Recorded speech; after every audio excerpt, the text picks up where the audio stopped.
Let's take a look at the first IE10 platform preview and new support for standards like CSS3 gradients, multi-column, flexible box, and grid layouts, along with ECMAScript 5 strict mode.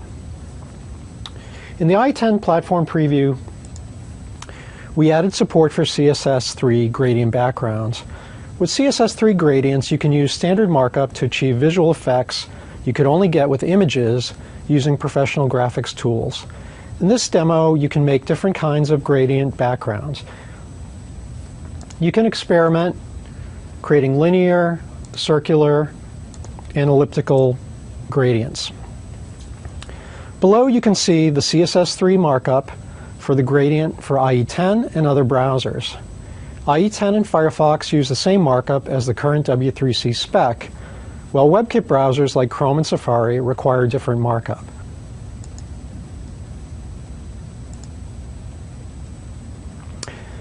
Here in IE10 Platform Preview, we show how CSS3 multi-column layout is used to show the top tweets streaming in from Twitter. I'll add some tweets.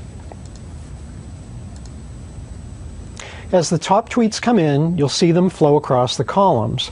I can change the number of columns and the tweets reflow. This kind of layout is difficult to do on the web today.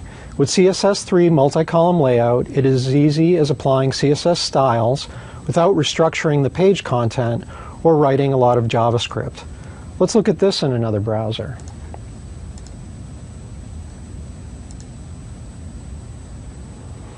Here we have the same demo running the same markup in Firefox 4. You'll see that as the tweets come in and flow across columns, that some of them are clipped and cut off so that the same markup isn't delivering quite the same results. Let's look at one more example.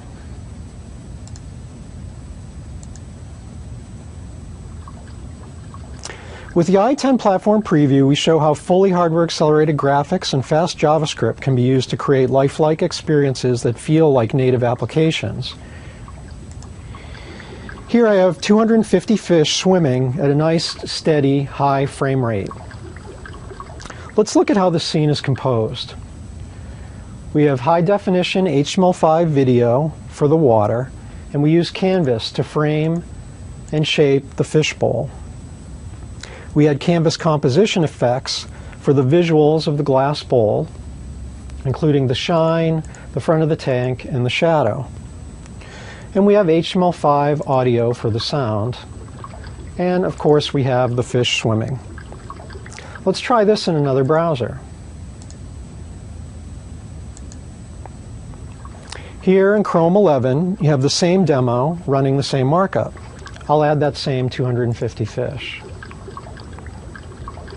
You can see the animation and rendering is slower, and I'm only getting about 7 frames per second. That's the difference between full and partial hardware acceleration in the browser. Let's look at it again in the IE10 Platform Preview. This time I'll add 500 fish. And again, nice steady frame rate and high frames per second. So these are just a few examples of the first IE10 Platform Preview in action.